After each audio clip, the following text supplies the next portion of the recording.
Bismillahirrahmanirrahim. Assalamualaikum warahmatullahi wabarakatuh. Salam sejahtera semua. Di kesempatan kali ini kita akan membahas terkait surat edaran yang dikeluarkan oleh Kemdikbudristek per tanggal 1 Maret 2023 dengan nomor 7245 perihal pemutakhiran data sarana dan prasarana Dapodik untuk Dakfisik bidang pendidikan. Nah, Bapak Ibu silakan nanti dibaca saja ya isi suratnya.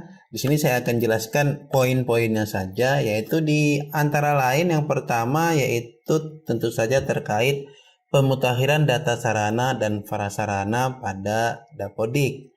Nah, nanti di sini Dinas Pendidikan memastikan setiap satuan pendidikan sudah melakukan pemutahiran Dapodik. Seharusnya sudah ya, karena kita hampir semuanya sudah melakukan sinkronisasi di semester genap ini. Kemudian data yang dimutakhirkan yaitu meliputi data prasarana pendidikan, ya prasarana tentu saja ruangnya, kamar mandi, gudang, lab, dan lain sebagainya ya. Kemudian data sarana pendidikan termasuk buku, tik, APE, dan sebagainya. Dan ketersediaan lahan ya, yaitu total luas lahan tersedia untuk pembangunan. Nah, jadi jika Bapak Ibu belum mau melakukan pemutakhiran data atau datanya masih ada yang ingin diperbaiki yang belum sesuai, silakan diperbaiki di menu Sarfras di sini. Ya, kemudian di bagian tanah dan bangunan, Bapak Ibu cek di sini apakah luas lahannya masih ada terkait yang ini ya, ketersediaan lahan. Jadi jika seandainya luas ini kan otomatis ya antara panjang dikali lebar, maka otomatis dapat luas. Nah, untuk luas lahan tersedia, maka silakan dicek berapa lagi ya luas lahan yang bisa dibuat bangunan, luasnya itu berapa. Misalkan jika sudah tidak ada ya maka 0. Tapi jika masih ada silahkan diperbaiki di sini di bagian ubah, klik ubah. Nah, kemudian luas lahannya berapa? Misalkan luas lahannya 100 misalkan ya, atau 200. Nah, seperti itu ya.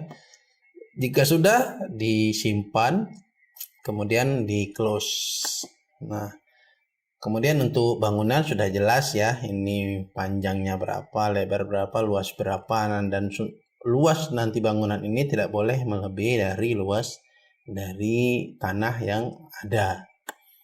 Itu poin yang ini ya untuk yang luas ketersediaan lahan. Adapun untuk data prasarana, maka di bagian ruang ini silakan dicek apakah ruang kelasnya sudah terinput ya semua, kemudian kondisi ruangannya sudah diisikan, kemudian ruang capseknya, kamar mandi, kemudian ruang penunjangnya, kemudian mungkin untuk jenjang yang lebih tinggi mungkin ada di sini lab ya, maka silahkan diisikan ya, karena PAUD tidak ada di sini untuk lab. Kemudian untuk sarana seperti alat ya, silahkan diisi apakah dia laptop ya, komputer laptop atau alat-alat yang lain ya. Misalkan ada di bagian labnya, misalkan di sini karena tidak ada lab, misalkan kita isikan di bagian ruang tenaga administrasi ada komputer laptop misalkan. Nah, jika tidak ada ya belum ada tapi belum diinput, maka silahkan diklik tambah di sini, kemudian ketikkan saja mungkin di sini laptop. Kemudian Bapak Ibu silakan pilih ya komputer laptop atau laptop, silahkan. Misalkan komputer laptop, kemudian namanya apa, misalkan nama mereknya kita isikan di sini, misalkan Lenovo. Nah, kemudian spesifikasinya boleh diisi, boleh tidak ya, misalkan Windows 10, misalkan ya Windows 10 atau Windows 11, kemudian Intel Core i3 ya, ini hanya sebagai misal ya. Jika tidak, kosongkan saja juga tidak mengapa, tidak masalah ya. Kepemilikan apakah milik, sewa, pinjam, atau bukan milik. Nah, jika sudah langsung klik simpan di sini. Kemudian setelah disimpan jangan lupa diisi jumlahnya ya, di bagian sini jumlahnya berapa. Caranya tinggal klik menu aksi kemudian periodik. Nah, isikan jumlahnya berapa, jumlah totalnya misalkan ada 2, isikan 2 atau 1, isikan 1. Kemudian jumlah laiknya isikan ya, jumlah yang layak yang bagus itu berapa. Jika bagus semua tidak ada yang rusak maka isikan sama dengan jumlah totalnya. Tapi jika ada rusak 1 maka kurangi jumlah total dikurangi rusak, maka diisilah jumlah layaknya di sini. Kemudian simpan dan tutup. Nah, itu untuk poin pertama. Ya, kemudian nanti Dinas Pendidikan sesuai dengan kewenangannya melakukan pembinaan, pemantauan, dan verifikasi data satuan pendidikan sesuai dengan kondisi real, termasuk data ketersediaan dan kondisi sarana dan prasarana. Nah, untuk panduannya Bapak Ibu silahkan mendownload di link yang sudah disediakan. Tinggal klik saja nanti di surat edaran ini, tinggal klik saja.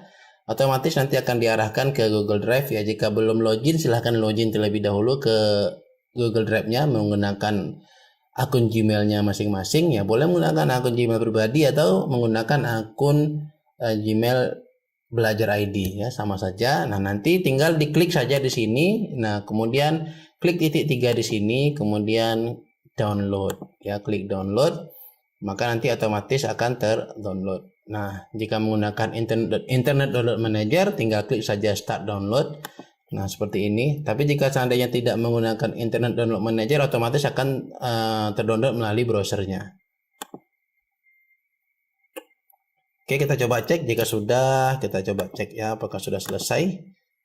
Nah, ini sudah selesai ya, sudah komplit. Tinggal kita buka saja dia. Biasanya kalau menggunakan Internet Download Manager ada di download di bagian dokumen. Nah, ini ya, sudah terdownload ya, panduan sarana dan prasarana dapodik ya, pengisiannya. Bapak Ibu silakan dibaca ya untuk lebih lengkapnya. Kurang lebihnya sesuai yang saya jelaskan tadi di awal. Nah, kita kembali ya, kita kembali.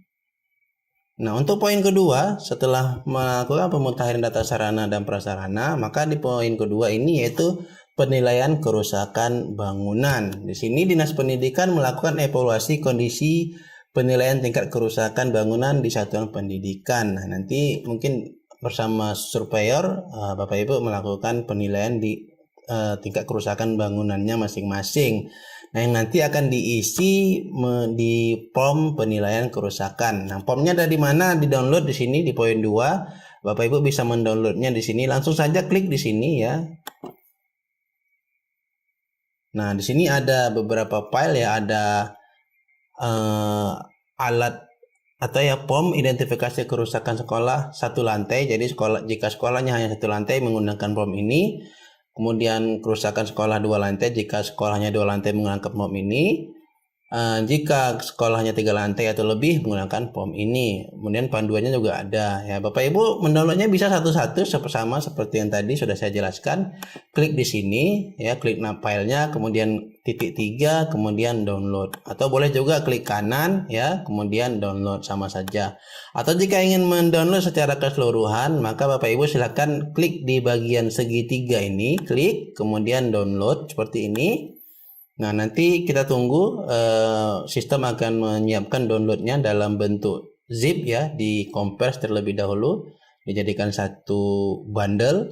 Nah, jika sudah nanti selesai, otomatis akan terdownload ya, akan muncul jika menggunakan Internet Download Manager akan muncul otomatis seperti ini ya, start download. Tapi jika tidak menggunakan Internet Download Manager, nanti akan terdownload melalui browsernya masing-masing ya. Nanti di bagian sini biasanya ada. Nah, tinggal Bapak Ibu klik saja start download dan tunggu proses downloadnya sampai dengan selesai. Nah, di sini karena saya sudah mendownload sebelumnya, kita buka formnya langsung ya. Nah, ini adalah hasil downloadannya ya. Nanti Bapak Ibu silahkan diklik kanan saja. Kemudian jika menggunakan WinRAR, maka klik extract here di bagian WinRAR-nya. Nah, di sini karena saya menggunakan 7-zip, saya pilih 7-zip, kemudian kita klik extract here. Nah, ini saya yes to all saja karena saya sudah mengekstrak sebelumnya. Kemudian kita double klik di sini. Nah, di sini ada ini ya, lengkap formulirnya, ada panduannya, ada penyesuaiannya. Bapak Ibu nanti silahkan dibaca-baca saja. Nah, kemudian silahkan dipilih disesuaikan ya, apakah dia 1 lantai, 2 lantai, atau 3 lantai. Caranya sama saja sebenarnya. Nah, misalkan kita isi yang 1 lantai ya, Bapak Ibu klik di sini, double klik saja.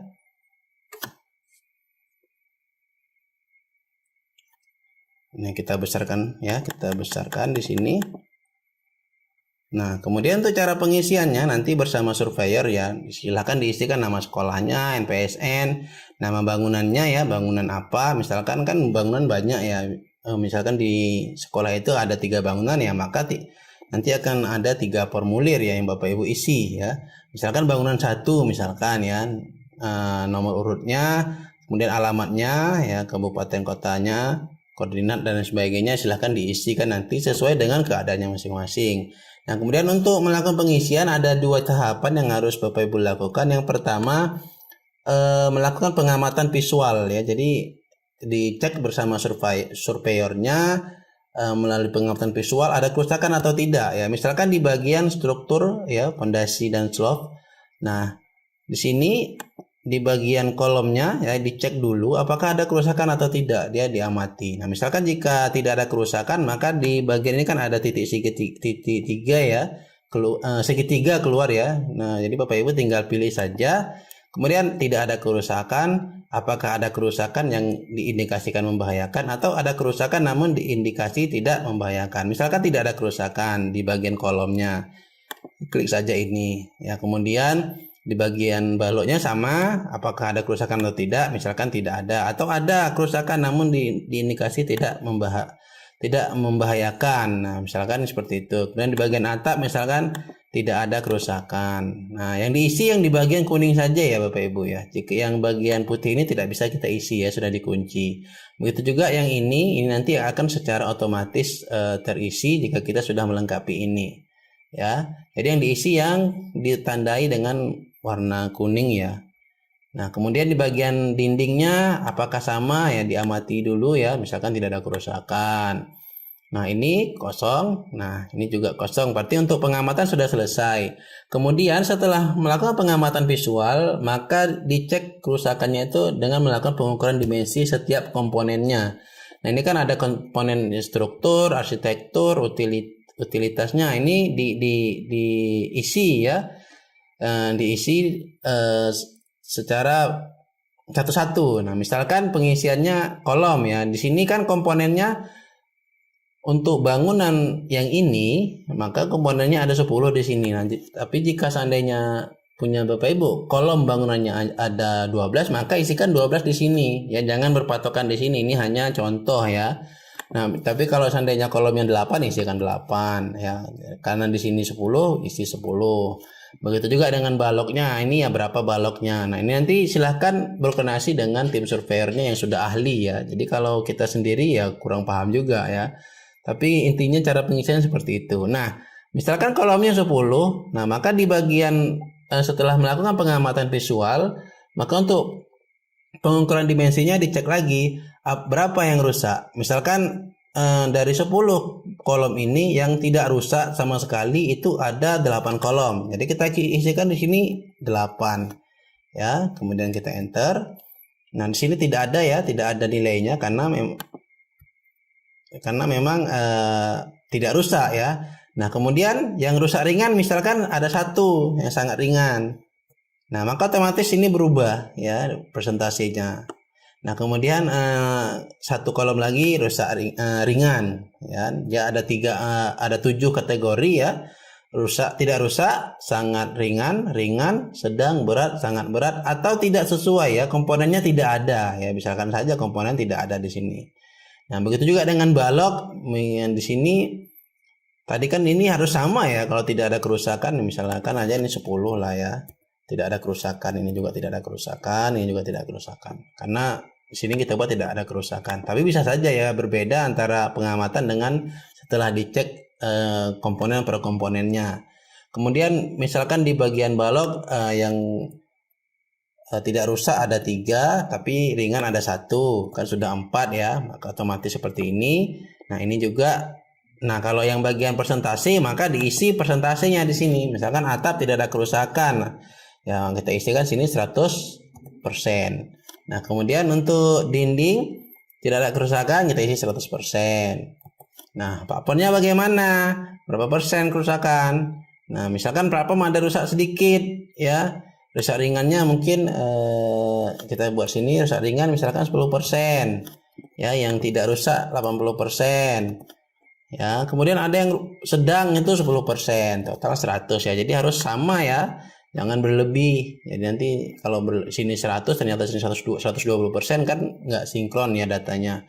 Dan seterusnya pengisiannya seperti itu ya, silahkan disesuaikan. Nah, nanti kesimpulannya akan bisa Bapak Ibu cek di sini. Nah, ternyata kesimpulannya bangunan ini adalah rusak ringan. Setelah dilakukan penilaian, maka nanti Bapak Ibu juga bisa mengisikan sketsa denah bangunan di sini ya, menginputnya. Caranya tinggal diklik saja insert, kemudian di bagian ilustrasi ya, tergantung Bapak Ibu menggunakan Microsoft Word versi berapa. Intinya di bagian insert cari saja nanti picture ya. Nah, kemudian from this device ya, dari laptop kita, mungkin sudah kita simpan. Misalkan di sini ya, saya akan masukkan contoh. Nah, misalkan ini, kemudian kita klik insert. Nah, tinggal kita atur saja ya di sini untuk denahnya. Ya, bisa kita sesuaikan saja. Ini anggap seperti ini ya. Nah, ini sebagai contoh saja. Nah, jika sudah, tim surveyor nanti akan ini ya, menandatangani, kemudian kemudian dinas PU ya, dinas PU kabupaten kota atau provinsi menyetujui, dan dinas pendidikan yang mengetahui. Nah, setelah nanti ditandatangani oleh semua ini, kita scan kembali ya dalam bentuk PDF. Langkah selanjutnya setelah kita berhasil men-scan, ini kita kembali. Setelah menyelesaikan pengisian form kerusakan bangunan, maka langkah selanjutnya kita mengunggah ya, mengupload form yang sudah disahkan tadi oleh Dinas Pendidikan dan Dinas PU ke spdatadik.kemdikbud.go.id. Kita langsung saja klik di sini, di link di sini, atau ketik saja di sini spdatadik.kemdikbud.go.id. Kemudian login menggunakan akun Dapodiknya. Kemudian jika sudah masuk, langsung saja ke menu Sarfraz, kemudian bangunan. Nah, misalkan yang tadi kita isi adalah form kerusakan untuk bangunan 1, maka kita langsung saja klik di sini kondisi. Nah, kemudian tadi kan rusak ringan ya, maka rusak ringan itu adalah yang di bawah 30%. Sedangkan untuk rusak sedang itu 30 sampai 45%, kemudian di atas 45% adalah rusak berat. Maka karena tadi ada rusak ringan, maka kita buat saja di sini misalkan 20% misalkan ya. Nah, ini adalah rusak ringan. Kalau kita buat 30 di sini masih kategori rusak ringan, tapi kalau kita buat 31 ini sudah rusak sedang. Jadi ya 30 ke bawah adalah rusak ringan, 31 sampai 45 rusak sedang, 45 ke atas misalkan kita buat 45 masih sedang, 46 itu sudah rusak berat. Nah, jadi itu cara pengisian kondisinya ya. Karena tadi rusak ringan, misalkan saja kita buat di sini 20% misalkan, disesuaikan dengan yang sudah diisikan tadi. Nah, kemudian kita simpan kondisinya di sini, klik saja simpan. Nah, kondisi berhasil diperbaharui. Kemudian kita klik kondisi, kemudian kita upload berkas penilaiannya di sini. Yang tadi yang sudah disahkan oleh Dinas Pendidikan.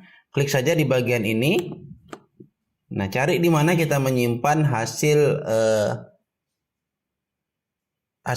tadi yang sudah disahkan oleh Dinas Pendidikan. Misalkan ini, anggap saja ini ya, misalkan. Kemudian klik open, kemudian upload berkas. Nah, setelah nanti kita mengupload berkasnya, ini tidak saya upload ya karena bukan ini ya, nanti salah.